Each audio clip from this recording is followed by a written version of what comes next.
The disaster cycle is all about trying to understand how to go about in managing an event or managing an emergency altogether. Infrastructure plays a very vital role when it comes to the development of the country. Every time when there is a disaster happening, the community factors will play a very important role. How are we going to rebuild the society? What are the steps that we need?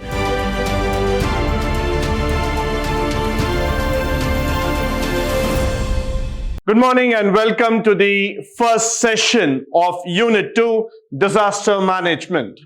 In the previous unit, we were talking about the introduction to disaster management, why disaster management becomes an important topic for today, and how are we looking into disaster management as a concept of life, how to overcome it in terms of emergency.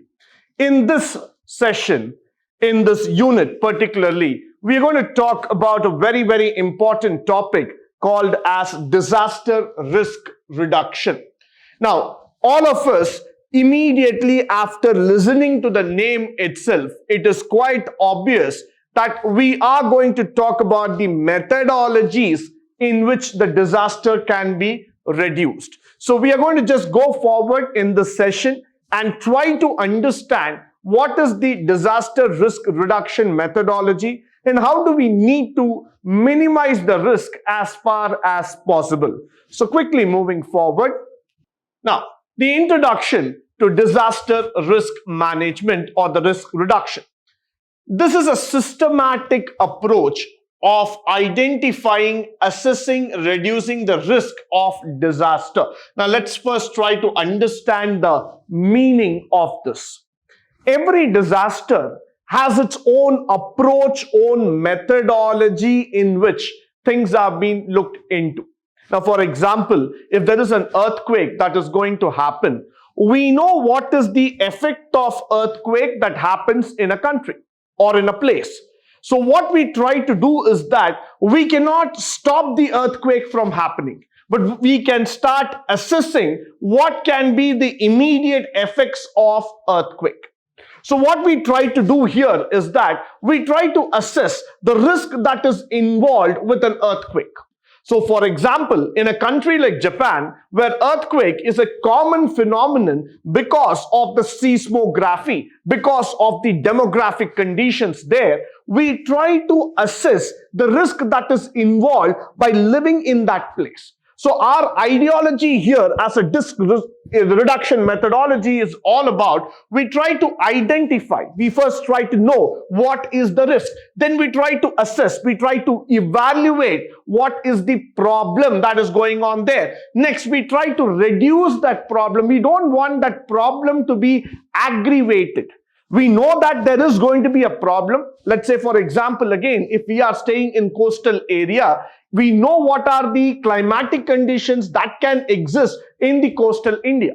But then we want to reduce that particular risk. So what we try to do is that we try to find out ways, we try to find out methodologies by which that risk can be reduced at any given instance. So that is where disaster risk management or risk reduction technology comes into place. The second thing, it aims to reduce the socio-economic vulnerabilities to the disaster. Now, this is a very crucial factor that we need to understand. The socio-economic vulnerability. Now, look into the word very carefully. One side, the society gets disturbed because of the impact of a disaster.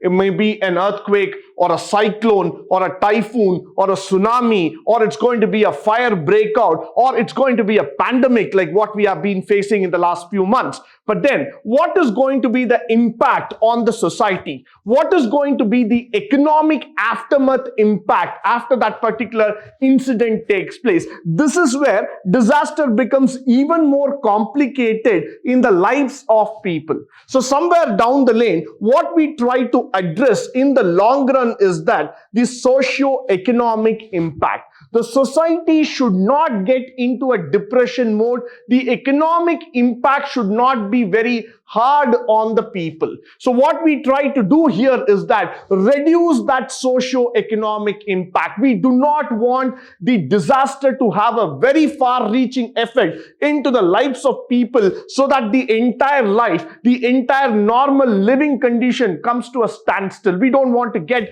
into that picture at all. So we will try to find out certain methodologies, certain ideologies with which we can reduce the risk that is coming on our way. And that's why I say, as well as dealing with environmental and other hazards that trigger them. Now, there are factors in the environment. If you start understanding, if you start looking into it, these are inborn problems. We cannot blame on anybody. You cannot say that why it is happening. It is probably a nature's curse or a nature's outbreak altogether. Now, for example, if you look into Australia as an example, there's a lot of times when there has been a wildfire breakout in Australia. Now, that is because of the extreme heat conditions that prevail in the islandic continent altogether. So the environment is already geared up for that incident to happen. So what happens here is that people start understanding the environmental factor first. People start going into the psychology, into the fact that yes, it is happening, it will continue to happen that way, and we need to deal with this kind of situation. We cannot avoid it. We cannot go ahead and say that yes, this disaster will not happen at all. It will happen. It is bound to happen. But then as a country citizen, we need to understand the environmental factors that is going to trigger it.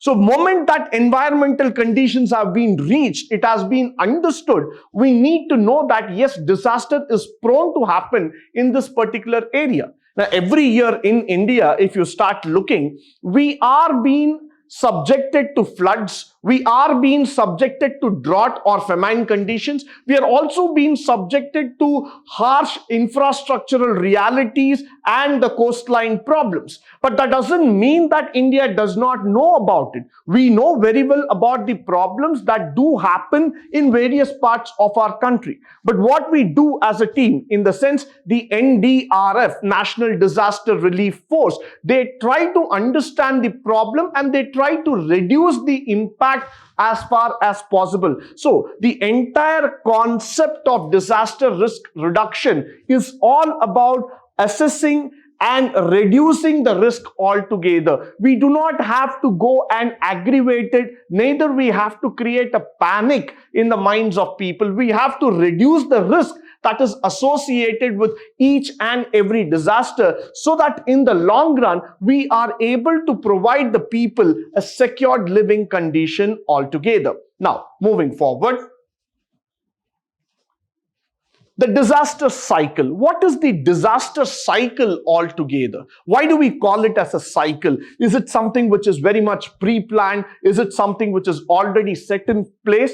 Let me try to explain you in this way. The disaster cycle is all about trying to understand how to go about in managing an event or managing an emergency altogether. So we have 4 phases under a disaster management. One is called as the mitigation, the second one is preparedness, the third one is response, and the fourth one is a recovery. So if you carefully look into the 4 phases altogether, you will be able to understand that we are trying to build in a process, we are trying to build in a methodology altogether so that we will be able to take care of the disaster, we will be able to handle the system, handle the situation far better than any given situation, than any given circumstances altogether. So let's try to understand in depth about the mitigation, preparedness, response, and recovery. So we will go phase by phase,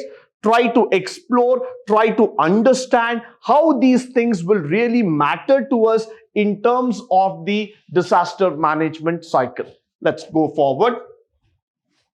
Okay, so first we start with the mitigation process. What does the word called mitigation mean to you? Mitigation involves steps to reduce vulnerability to disaster impacts such as injuries and loss of life and property.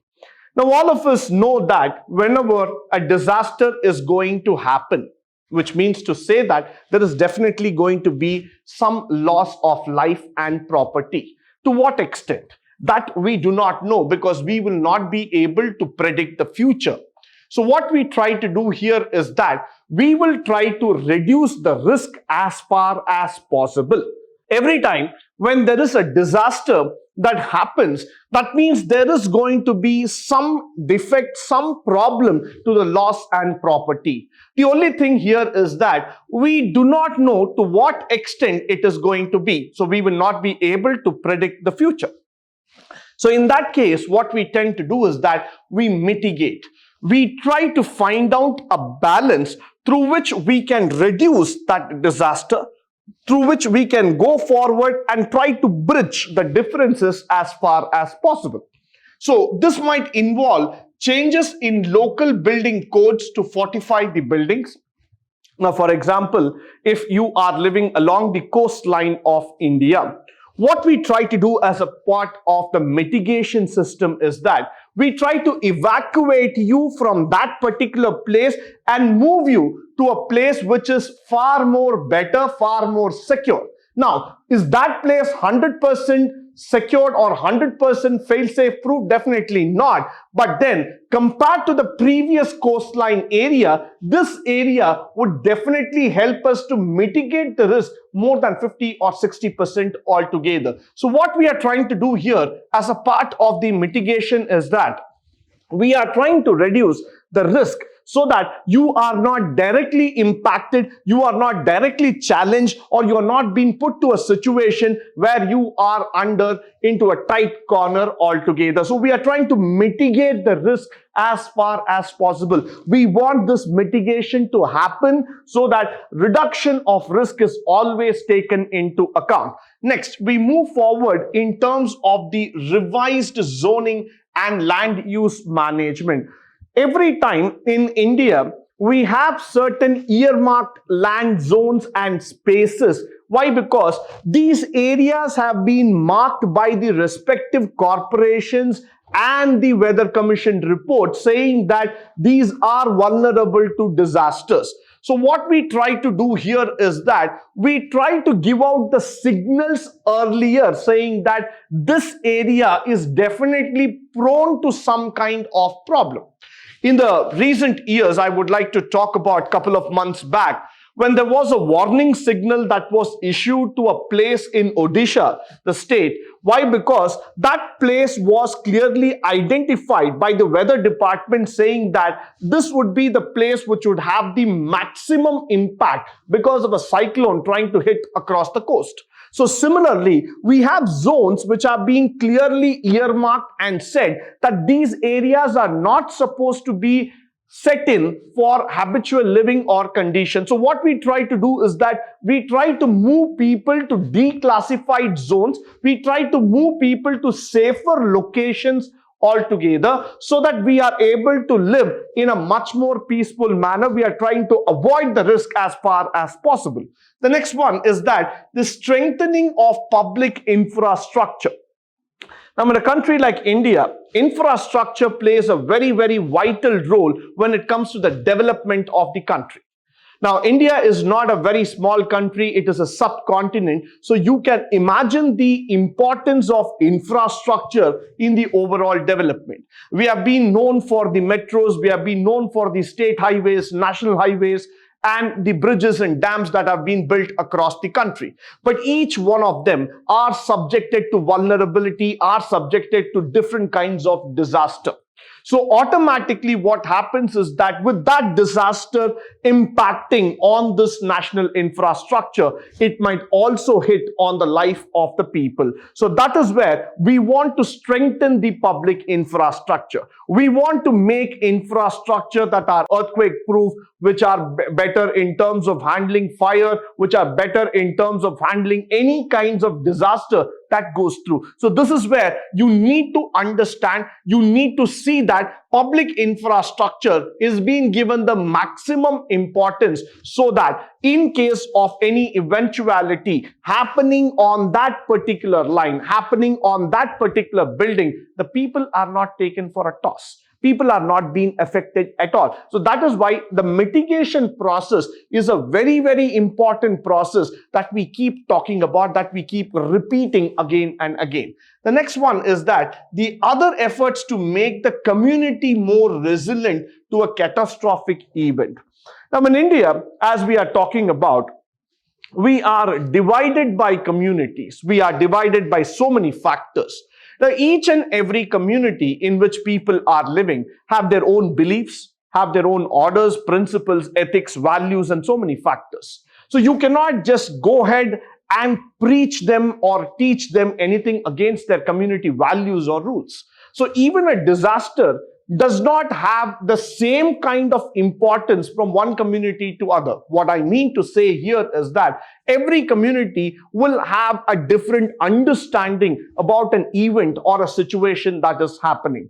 Now that is why in India, what we try to do here is that make the community understand about the disaster first. We want people to get completely knowledge about the factor. We want them to be aware. We want them to understand what is happening at the first. Because most of the time, when a catastrophic event happens in our country, people try to play the blame game. People blame the government blames some other system, and ultimately what happens is that the common man will continue to suffer. So according to disaster management mitigation process, we first want to make the people aware about the situation. We want the people to know what are the effects, what are the aftermath situation, and we want people to know that this is what that disaster actually means to you. Now, when the current scenario, the pandemic is going across the world, in India, there are many communities, there are many people who have a different approach or a different belief altogether towards the COVID-19. Some people believe that it is just like any other virus or any other disease that will just go off. Some people might believe that, no, this is the end of the world. So now what happens for the NDRF or the Ministry of Health or the concerned government officials who are involved in a disaster management cycle is that it becomes very, very difficult for them to go ahead and convince people to get adjusted to a particular living condition, to get adjusted and accommodated, saying that this is what you are prone to. So that is why we take time in terms of making the people understand what is the impact of the disaster management happening there. Now, moving forward, preparedness. Are you really prepared to handle a situation? That is the question that we need to ask ourselves before we start asking any governmental agencies or any other institutions altogether. So the word preparedness itself says that the focus on understanding how a disaster might impact the community. I want you to first understand this point clearly. How a community might impact in the disaster, how the community gets impacted. Why? Because every time when there is a disaster happening, the community factors will play a very, very important role. Certain communities are well aware, well educated, so they know this is the situation that is happening. They just go forward, take it across, and they are able to sail through. Certain communities are not that educated. They don't understand the scenario. They get into a panic mode, try to fight across, try to create even more chaos and confusion, and finally land up in even more a difficult situation altogether. So let's not get into that scenario. What we want people is that get yourself trained, get yourself prepared for whatever worst that comes across your life. And that is what preparedness is all about. In America, for example, it is quite common that most of the places in America are subjected to blizzard snowfalls. There are sometimes in America, because of the heavy snowfall, the common life is affected. But then the people in America have been told very clearly through the weather signals that yes, this is going to happen. and the public infrastructure and the people have been trained in such a manner that they know how to handle the situation given there.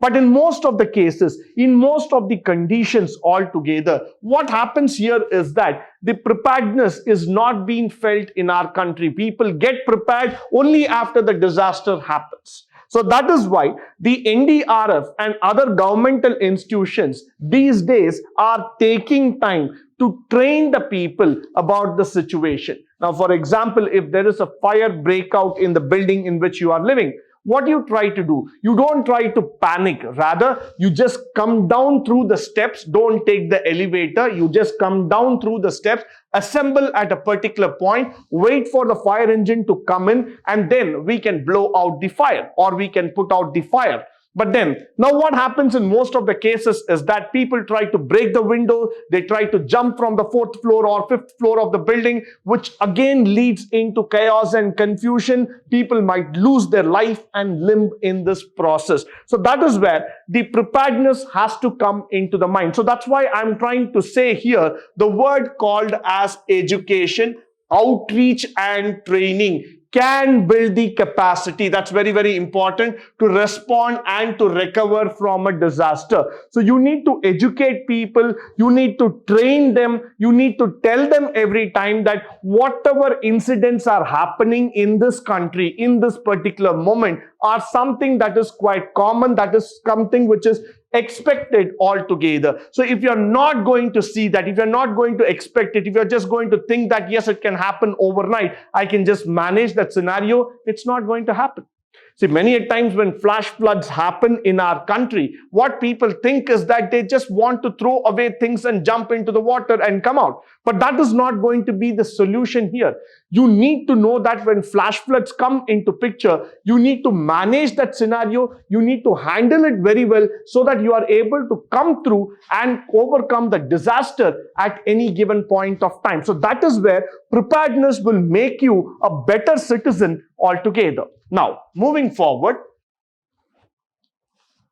we talk about the next one called as the response. What is response in a normal terminology? Response is something where I would like to use the word the answer, the situational answer, what you are going to give at that particular moment. So I would try to say response addresses immediate threats presented by the disaster, including saving of lives, meeting humanitarian needs, cleanup, damage assessment, and start of resource distribution. Now, this is a big process. Probably it's quite easy for you and me to just read out the lines or understand it theoretically, but then in practical situation, this is probably the most important phase which I would like to emphasize upon. Why? Because moment a disaster happens, when it is happening or when it is, just taken place altogether, the mindset of people is completely lost. The mindset of people is completely on a dispersed and on a completely downturn mode altogether. They do not know what to do. So at that time, the response of taking the responsibility, saving a life, providing them food, providing them shelter, providing them the basic facilities becomes the biggest task, because you need to do a lot of resource mobilization. You need to bring people together. You need to make them understand that everything is going to come back to normalcy. You need to convince them to the last level as far as possible, telling them that yes, disaster is a part of your life cycle, but that is not the end of your life. So that means to say that response is that one single action that you will be taking to address the scenario on the spot. And it is not going to be that easy, because it is a collective effort. There are a lot of people who need to join hands with you. They need to understand the scenario. They don't have to just get completely emotionally unbalanced. Rather, they have to gather themselves. They have to join hands and they have to do this activity together. Now, in a response period, progresses, focus shifts from dealing with immediate emergency issues to conducting repairs, restoring utilities, establishing operations for the public services, and finishing the cleanup process. Now, what does this mean to us? Now, moment a disaster happens, what people keep talking about is the disaster. But what people need to concentrate is to how to overcome that disaster. Now, something has happened. Let's say an electric pole has fallen down, a telephone line has been snapped, or there has been, because of a flash flood, the road has been broken, the bridge has been come down, bridge has been broken, or there has been some areas where manholes have been created. Now, what people tend to do in this situation is that they tend to talk about that disaster at least 100 times. They tend to make rumors about the disaster, keep talking about it, keep passing it through social media and news. But what is needed at that particular juncture is that somebody to take up the responsibility, to take up the moral fear factor and address the situation. Let's take up the next step. Try to understand what needs to be done to restore the normalcy back to life. How are we going to do that? What are the steps that we need to take so that the next day when people are going to wake up from their bed, they need to see a normal life coming back. They need to see the hope coming back in their life. So that is where I always say response is not for today. Response is for tomorrow. Response is for those hundreds of years that are going to come, and that's for those people who believe that there is a life even after a disaster. So that is why response is a very, very important phase. You need to go back, you need to establish yourself, you need to tell to each and every individual that yes, there is a disaster that has happened in our life, but that doesn't mean the end of the life. You need to take it forward. You need to get ready for tomorrow. So you need to go back and tell the people very, very clearly, how are we going to rebuild the society? What are the steps that we need to build back the public education, the society, the telecom, or whatever the public utilities that are needed altogether? Unless and until the hope and the trust is not built in the society, we will not be able to respond to any emergencies and we will not be able to move forward. So response becomes the most important step in managing a disaster cycle altogether. Now, moving forward, we're going to talk about recovery. Now, this is the most hardest phase which I would like to talk about. Now, let us not try to go back to those bad incidents that has happened place in our country. But then, the memories of these bad incidents continue to linger in the minds of people. Whenever there has been a terrorist attack, whenever there has been a flash flood, whenever there has been a wildfire breakout, or whenever there has been an accident or a tsunami or whatever kinds of incidents that has taken place in our country. Those incidents are a very, very sad part of our life. We cannot just forget them. But then we have to recover from that incidents. So we have to make an effort, a conscious effort, so that we recover from that kind of the phase altogether. So recovery is the fourth phase of disaster, and it's the restoration of all aspects of disaster impact on a community.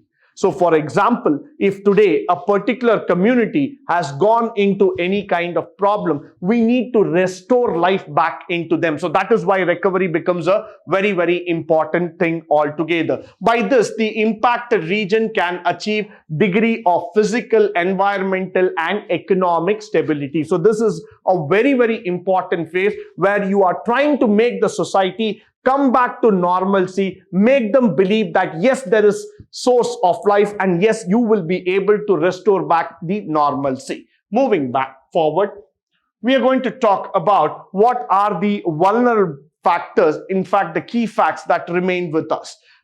For this, you need to understand that too often only time disasters are talked, and about this after a disaster hits a community. So we keep talking about a community or a disaster, but we don't go forward and take any action on that. The second thing, donors can achieve impact with disaster relief throughout the cycle. So donors can be a part of the cycle and continue to support for this process. The vulnerable populations such as the elderly, poor, chronically ill are the hardest hit. So we need to give them concern. We need to give them care. We need to uplift them. We need to spend some time in understanding the disaster management cycle, especially for this section of the society so that we can make them stronger.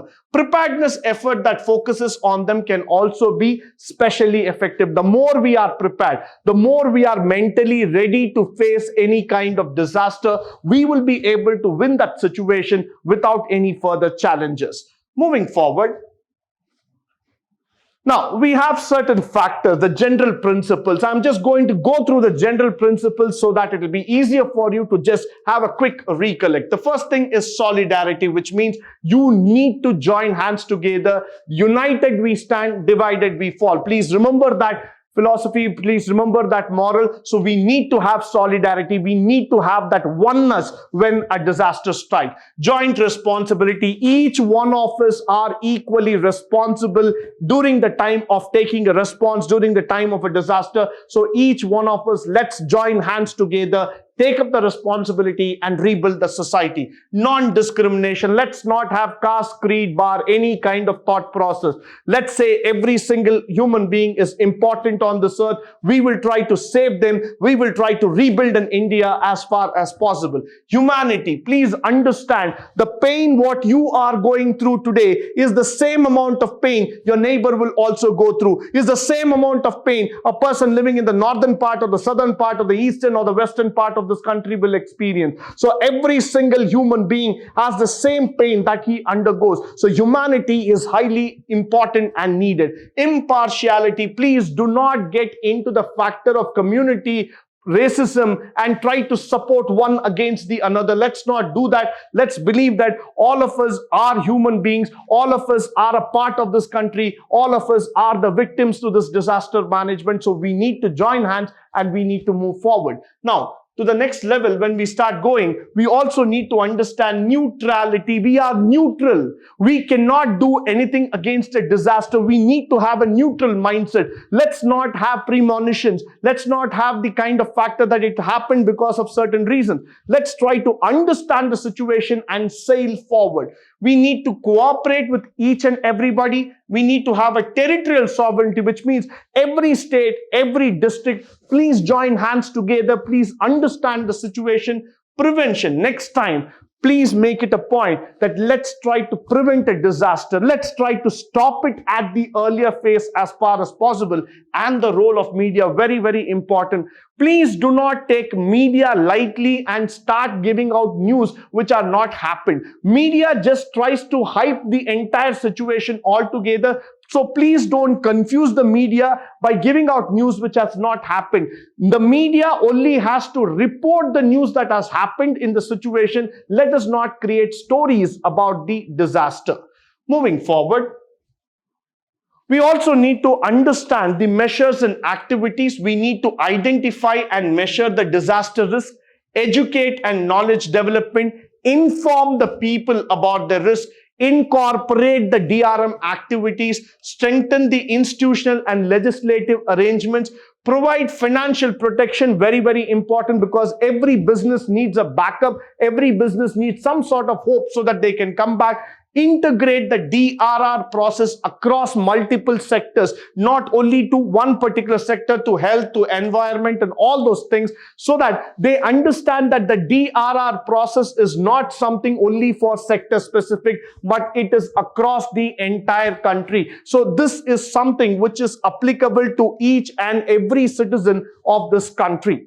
Moving forward, with this, we come to the end of this session. I hope and believe that this session was highly informative, interesting and educative.